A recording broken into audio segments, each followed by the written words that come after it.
Hi everyone, welcome to episode 5 of the Wild Learners channel. Today we're going to be talking about burnout, and that's going to be teacher and parent burnout. And I feel like this is a huge issue. And I want to let you know right off the bat, I am not an expert in this issue. As a matter of fact, this is a really personal issue for me as well. This is something that I experience a lot, and this is something that I've been struggling through this year as well. So I thought this would be a perfect topic though, because I'm experiencing it. I know a lot of my friends are experiencing it. And from the groups that I'm a part of on Facebook, I know that a lot of other people are experiencing it as well. Homeschool moms, educators in formal education, and even educators like me that have a private school and get to do outdoor things with their kids, and it's not the same standardized environment that others find themselves in. So we're going to be addressing that today, talking about some strategies and ways that we can kind of help ourselves so that we can be better for our students and for our kids. So that's something that's going to interest you. Make sure you join us. I have been called a glorified babysitter and all of these things. And I think that if you have not been in education, you don't understand the commitment it takes. It took me 6 full-time years because I triple majored in the education field. It took me way too much money in college to be able to get that degree. And then it's a continuing commitment because every 4 years I have to renew my license, which means I have to have 90 professional hours. You're also constantly being told that you need to do this for reading or do this for phonics or do this for writer's workshop or whatever it is. You're constantly being stretched and told to do it this way, do it that way, do it this way. And I feel like you feel like you want to be the best teacher. Nobody wants to be like subpar in their field. So you feel like you have this commitment to keep growing and keep expanding and keep learning, and that can be really hard sometimes. I think that planning is also huge for teachers and parents. Being able to plan what's going to be best for your kids. Make sure the day goes smoothly. Transitions are always difficult, whether you're a seasoned teacher or a new teacher, because you always have those kids. You know, no kid is alike. They're all different, and trying to make sure that planning period fits all of those kids can be really, really hard. As I said, maintaining a work-life balance, that's really difficult, and I think that that's something that all adults struggle with, whether you're in education or not. I think that we all struggle to have that good work-life balance. I know, excuse me, I know something for me is I'm always comparing my teaching styles to other people, and I know this is my fault because I follow like so many amazing teachers on YouTube and like TikTok, and they're always doing these like super cool things. I'm like, oh, I want to do that, and like I feel like I'm not doing enough, or like, why did I come up with this idea? And it sets the standard to an unrealistic high because we don't know their situation. Their situation can be completely different from ours, but we're expecting ourselves to be able to do what they're doing, and we don't know how realistic that really is. I think that another big part of our burnout, and this is something that I spoke on a little bit earlier, is not sharing that responsibility with the student. So this goes for behavior like we talked about in my previous video, and it also talks about it educationally. So kindergartners should still have some autonomy or some responsibility for their behavior and their learning. You need to realize that you can't control that child. You can't control any child. They're their own being, right? Like they're a human being with their own brains, with their own will, and they're going to do what it is they want. Now, most kids, you know, they will make mistakes, but overall they want to belong. They want to have a sense of community. So being able to manage those behaviors are a little bit easier in some ways.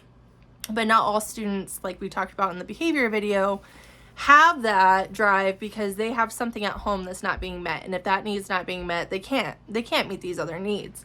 And that can be really hard as a teacher, as a parent.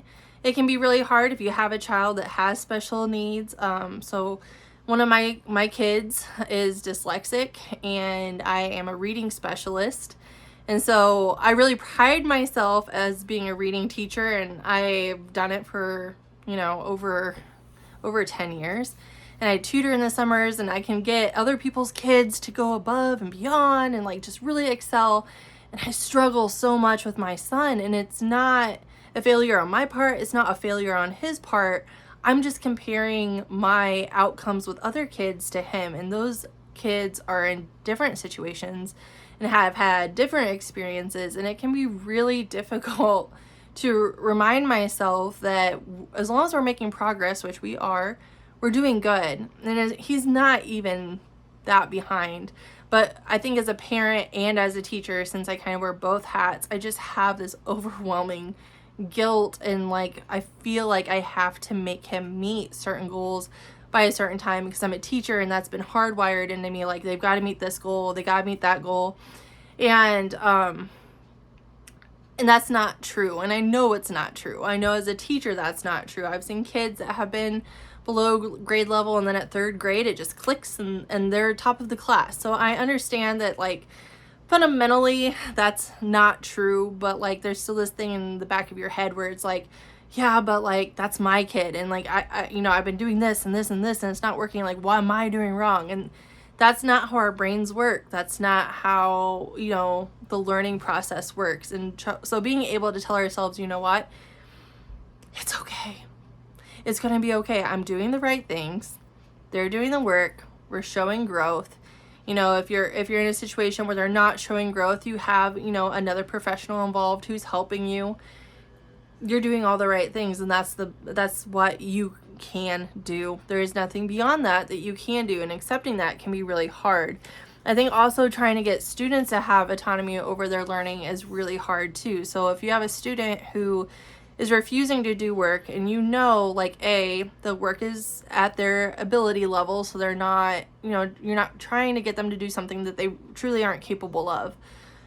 And B, like, it's developmentally appropriate. Sometimes you just have to have them do something else. Let them do a different activity.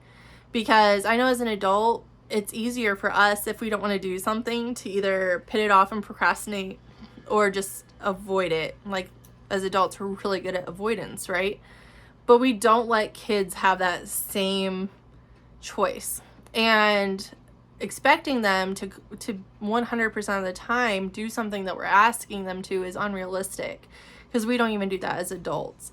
And just realizing that that's not a you issue, that's not, something that you did wrong, it's just what that child needs at that moment, is actually really freeing and can take some of that stress off of you.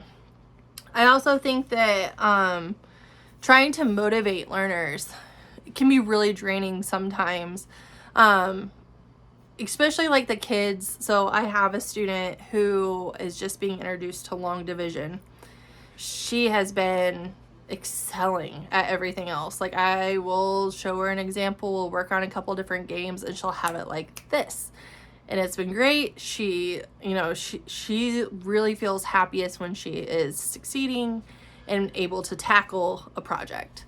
And long division has proven to be a little bit more difficult for her, and she will become very frustrated to the point where, I'm having to just stop and be like, okay, that's fine. We're going to move on to something else, because she's crying, and I don't want to make this a negative experience. So we'll go back and do something else, and we'll try again later.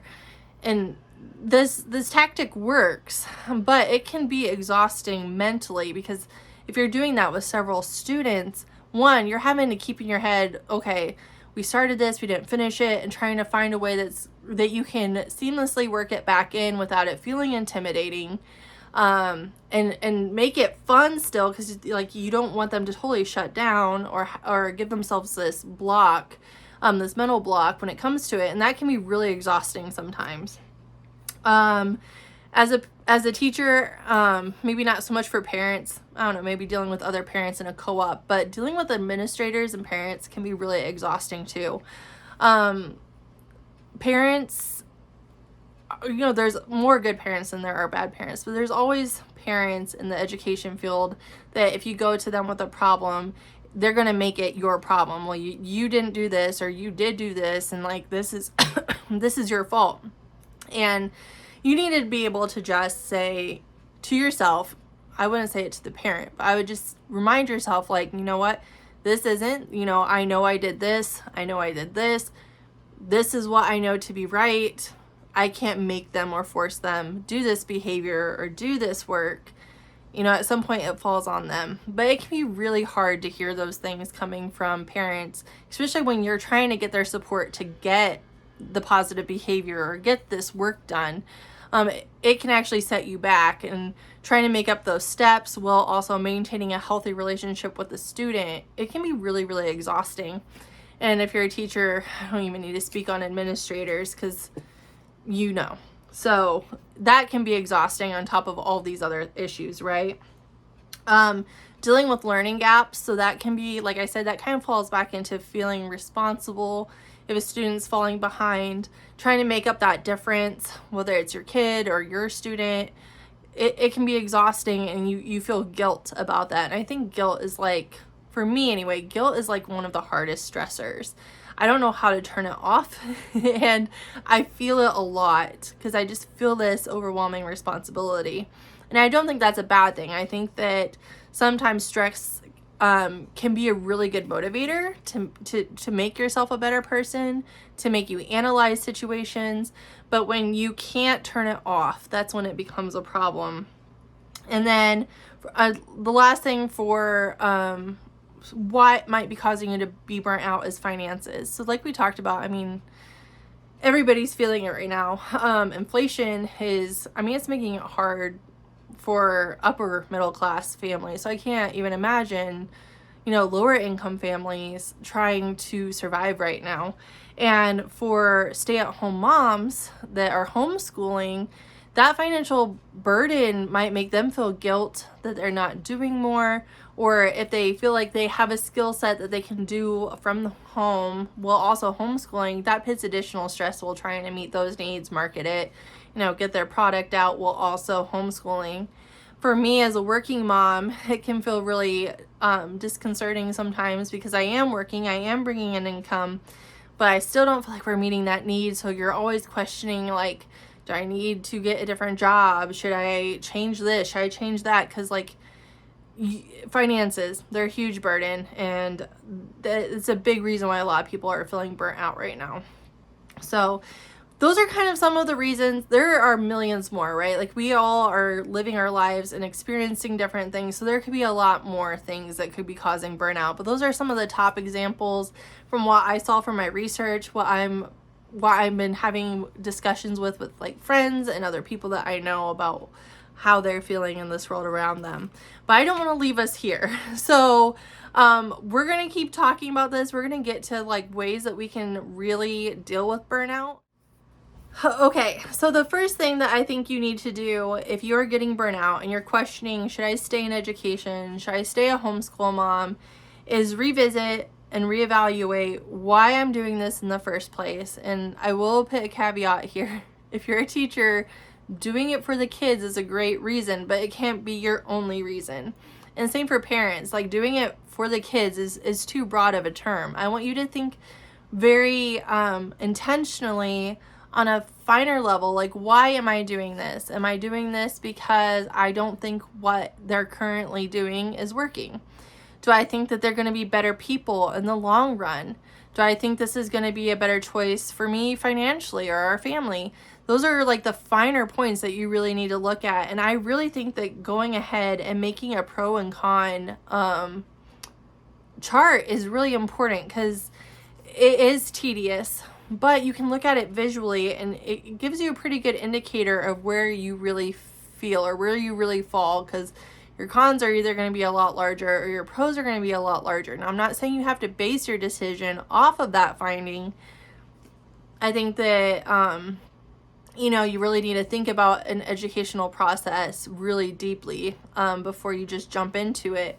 But I think it's a really good indicator of where you maybe are falling naturally on that spectrum.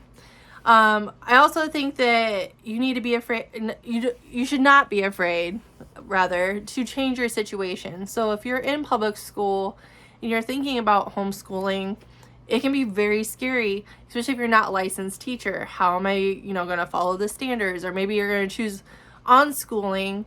But even within onschooling, there's still so many different variances of it. And there's still like certain standards that, you want to meet developmentally. And so that can feel very overwhelming. Or maybe you are currently homeschooling and you're thinking about sending them back to public school. That's a huge decision as well. Leaving education is huge. Because like I said, most teachers that leave education don't go back into it. And that's what you invested all those years of college in. You got all those student loans for education and you're just going to leave it. And that can feel really hard. And then somebody like me who did leave the public school, you do deal with some guilt because you feel like you could be doing something for your community and maybe you don't feel like you're being as useful as you could. And that can be kind of hard sometimes as well. I think that when it comes to addressing burnout as a teacher and a homeschool educator, the biggest thing that has worked for me, honestly, is being willing to address my approach. So I think that we can kind of get into these grooves of like, oh, this works, I'm going to keep doing this. And then all of a sudden it doesn't work anymore. And we're like, oh, what do I do? This has always worked. Or like you start questioning, like, am I doing it wrong? Or blaming the kids. Like, are they just not, on task, or it's their behavior? I mean, you can go a lot of different ways with that, but being able to have a lot of tools in your toolkit and being willing to like be flexible, change your approach to, the way you're teaching reading, teaching math, things like that is huge. And I think that the moment that I learned this was when, I think it was 4 years ago, I actually got certified in Orton Gillingham for reading. And I did that because I had a lot of friend teachers that were like, this is amazing. And then I have a son, like I mentioned, that has dyslexia, and Orton Gillingham is really good for kids with dyslexia. And I was trying to find different ways to help him because the ways that I was taught or things that I had tried before just were not clicking with him. And I realized that it phonetically changed the way that I teach phonics in kindergarten completely. Like that summer, I spent so much time redoing my whole curriculum. And it was exhausting, but it was also amazing. And even since then, so like the first year I did it, I was pretty straight, like Orton Gillingham. Now I still use Orton Gillingham. I still use a lot of their approaches, but I've definitely made it mine. I've definitely manipulated it in different ways for different students that even takes it further for them. And I think that you need to be able to do that. I don't think that like, oh, I have to be pure, I have to do it this way. It's not going to work for everybody because like we said, kids aren't boxes. They don't always fit. They're different shapes. They have different learning styles. So being willing to do that is huge. For me, I am a person of faith. So, and I don't do this near enough, and I know I don't, but praying. If you're not a person of faith, just finding a quiet spot to do sit spot or meditate or do grounding, or even if you're a person of faith, I kind of do like all of those things. And I don't do it enough. And I think the reason I don't do it enough is because I'm not purposeful in it. And so something that I've learned this year, and this is me being like brutally honest, I have to schedule it in my phone. Not gonna lie, I set alarms for, waking up in the morning to pray. And like, I have it titled as that. After school, I have purposely carved out a time and I have it set on my phone that this is my time to just sit and either sit in nature, read something that has nothing to do with education, that's just something that I'm interested in as a hobby or like as an individual, or to just do some grounding exercises. And it does sound silly. I think even saying it does sound silly, but it's worked. And like doing that purposefully for the last couple weeks have really started getting me into that habit. And now I like look forward to it because I see the difference that it's making. I also think that having routine for me is really important. And I think that's more of a personal thing. I don't think that works for everybody. But like for me, just having that routine and knowing that like this is already in my day. I've already allocated the time for it. So I'm not going to be unproductive during this time. Like helps me, I don't want to say justify it, but it does. Because I feel like I need to be uber productive every day. It's something that I really struggle with. And so by doing that, I'm making that time for myself. And I felt a huge difference. Because I'm not going to lie, like as a person of faith, in the mornings, Mornings are usually chaotic. I'd usually try to sleep in as long as I could, wake up at the last minute, get the kids ready, prep the classroom, things like that, and I didn't take time for my faith. Same thing at night, do dinner, run the kids to their after school stuff, and then come home, and I caught myself playing on my phone a lot to just kind of like decompress, which there's so many studies that show that in and of itself is horrible for you. But I would do that until I was like ready to sleep, and then I just fall asleep, and I was not really maintaining my my faith.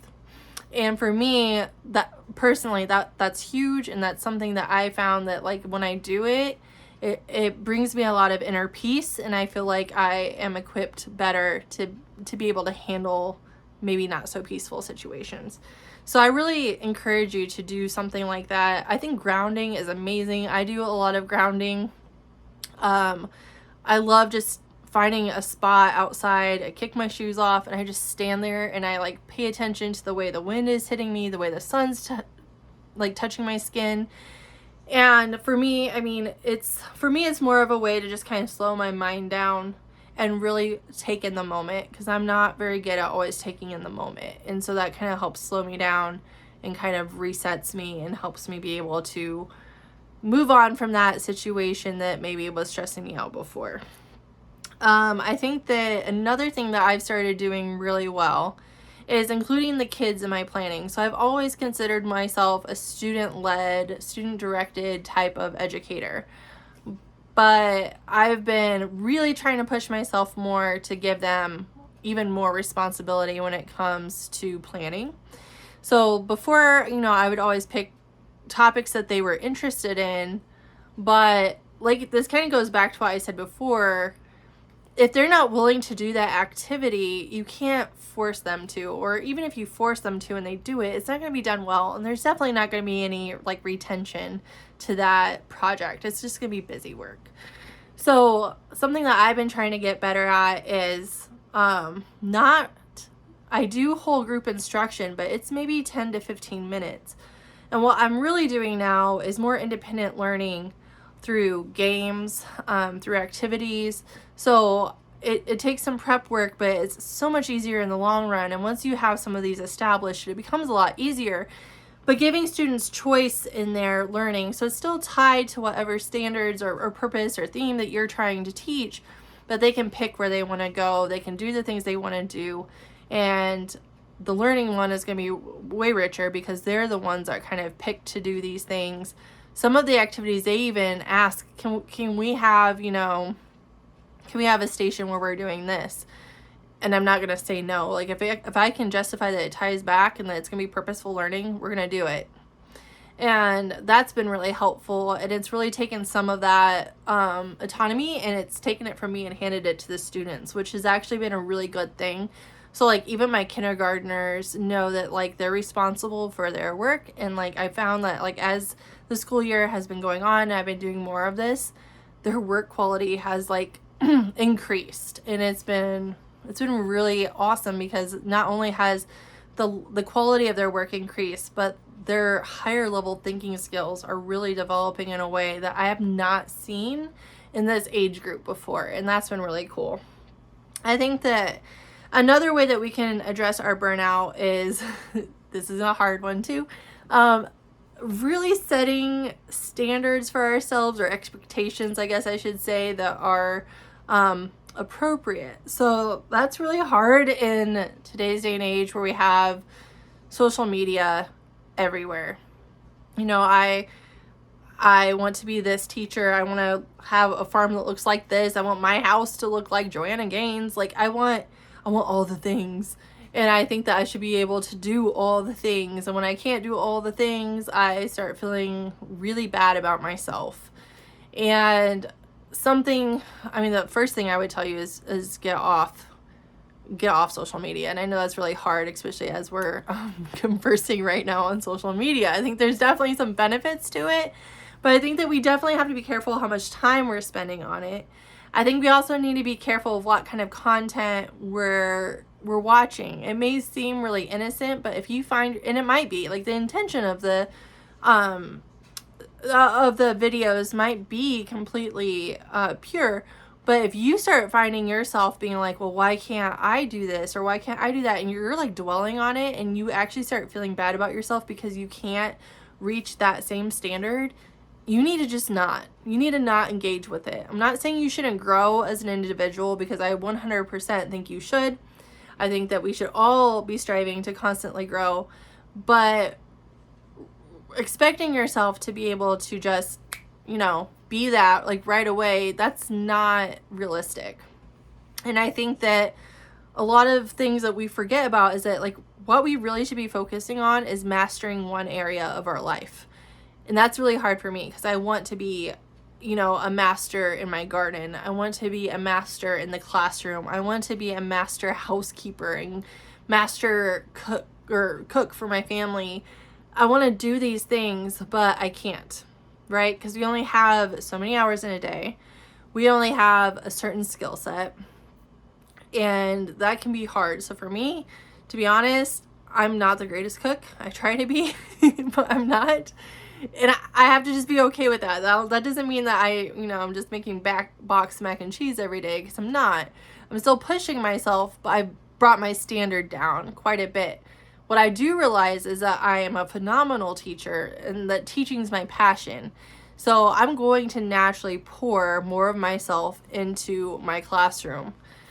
My second is probably my garden. I spend lots of time researching plants. I understand plants. I do seed saving, things like that.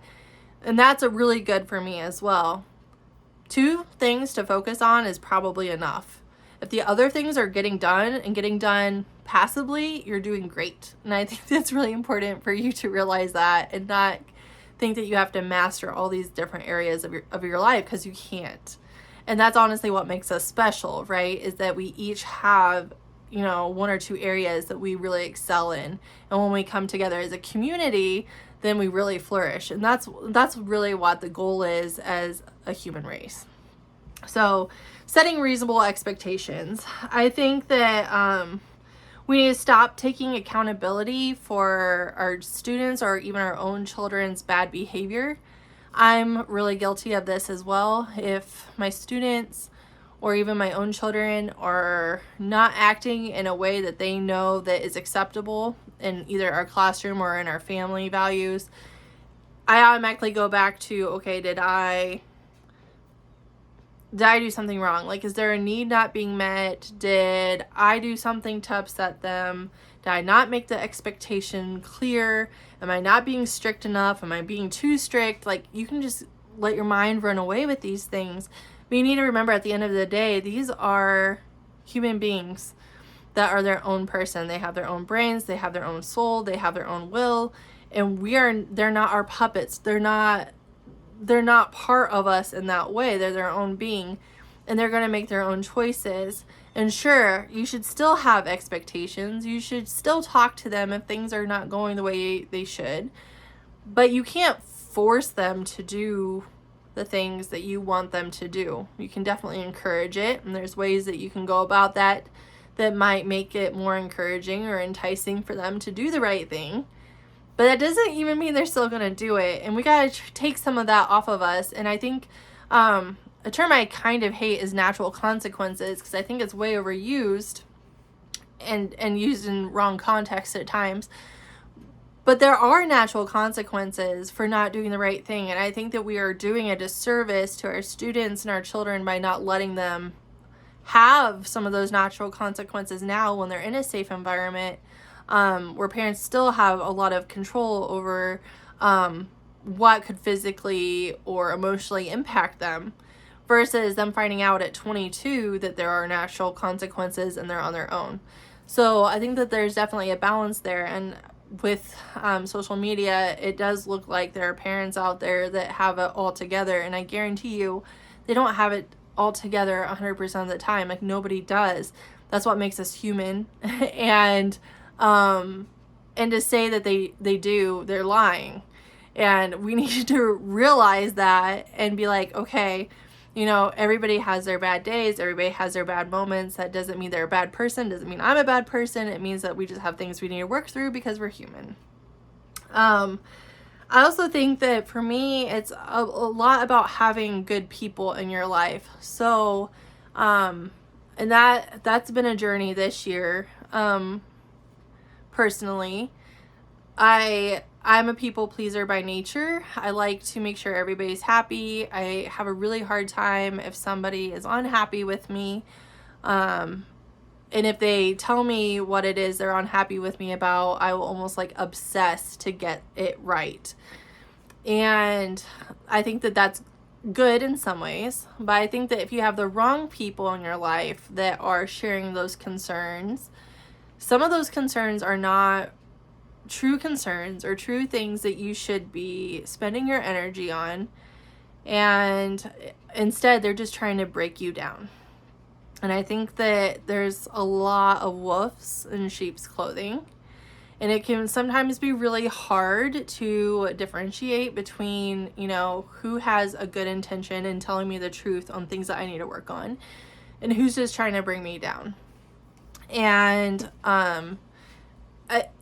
who's in your tribe makes a big difference, because those are the people that you are going to go to for recommendations, even just to like share what's on your heart. And you need to have somebody who's going to be supporting you, whether it's through, telling you that they're there for you, or like being honest about something that may be hard to hear, but doing it in a way that's going to like build you up and actually make you want to change and be a better person, and not just start feeling like all these yucky things about yourself where you kind of just get in this hole and just kind of like, well, that's who I am. So I think that making sure you have the right people in your tribe, again, this goes back to me when I was in education, like not going to the teacher's lounge. I couldn't do it. I am not the kind of person that's going to put children down in front of other adults.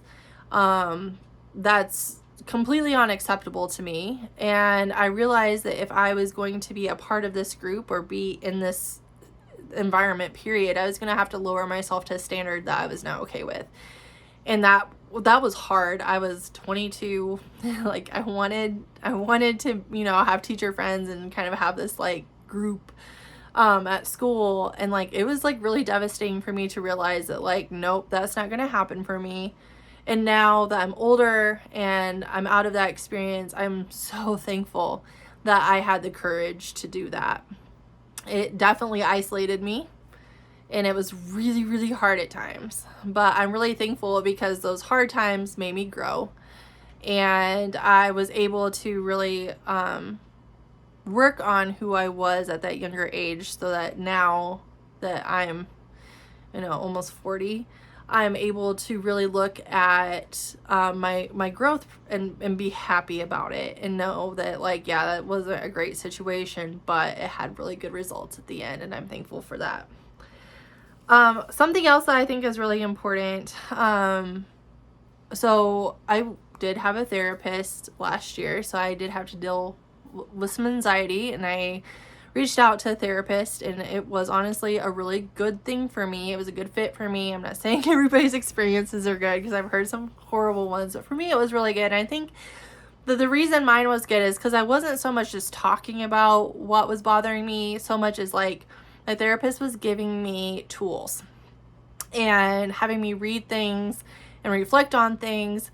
And a lot of those things had to do with like emotional intelligence. And for me, that was huge. I tend to be more of an analytical person anyway, so I'm not always comfortable sharing my emotional experiences. But we did this emotional intelligence training together, my therapist and I, and it really helped me manage my emotions better. And I mean, like I said, I'm still not perfect, and like these are things that I'm still working on. To be honest, like I printed this off and I have it like beside my bed, and for me it's just a visual reminder. I don't read it every day, but just seeing it, kind of, I already know what ones I really struggle with and like ways to help that. But what it is it kind of tells you like where your areas of weakness are, so that you can really pinpoint those and be really deliberate in ways to like counter that emotion that you're having. So it's more like positive ways to like reduce stress, and be, for me, I tend to be very empathetic, and so I can almost like take on the feelings of people and feel like I need to fix their feelings because I'm hurting for them. And being able to know that, like, that's a really great skill to have. It's a really good thing to be for people, but like you can't take it all, and being able to kind of detach yourself at times as well. And for me, it was really good at learning how to diffuse conflict really well. I am a conflict avoider. So being able to take this test and realize that that was an area, I mean, like, I knew it, but seeing it on paper, like, just kind of like makes it so like you have to address it, right? Like, I kind of knew it, but now I like definitely know it. And so finding ways to like know that, if there is a conflict, it's not always personal, and that like I can deal with the conflict in positive ways that are not going to that aren't going to be wrong. Like for me, being like emotional during conflict, not crying, but being able to look at it from a very straight point of view has been really good. So I really encourage you to look out emotional intelligence as well.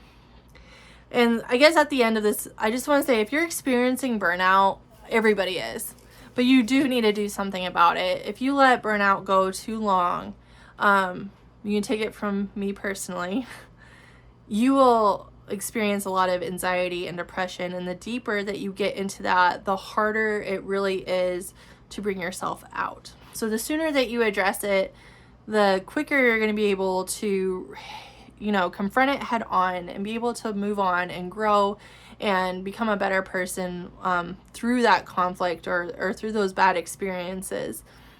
It's also important that we do that as educators and parents, because our kids are looking to us.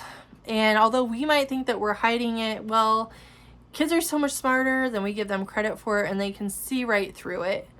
And I don't think it's fair for us to tell them that they need to work on themselves and they need to self-regulate when we're not doing that in a healthy way either. So making sure that we are in a healthy place so that we can help them be in healthy places, because we're the adult, we're the ones that are setting the environment, is really pivotal in their development. And it's really pivotal for us too in our overall health. So this video was a little bit longer than I wanted it to be, and we went over a lot of different things. I hope some of this was helpful. I hope that some of my experiences you can relate to and know that you're not alone, and that there's definitely some change that needs to be made. And I think that there are people like me and you who are trying to make that change, whether it's in a school building or in our homes. And that's really going to be the forward movement of educational reform and reforming the way children are developing currently in our society. And that's not a small thing, that's a huge thing. And it's going to come with some stress. And so being able to handle that and confront it and move on is really important. So I hope this was helpful for you. And if it was, I really hope that you will like and subscribe to this channel. I mentioned on my Facebook page that we postponed the STEM activities till next week, because I have somebody who's going to be collaborating with me on my next video with that, and I think she's going to be phenomenal. So I can't wait to share that with you. I hope you all have a great evening, and I will see you next time. Bye.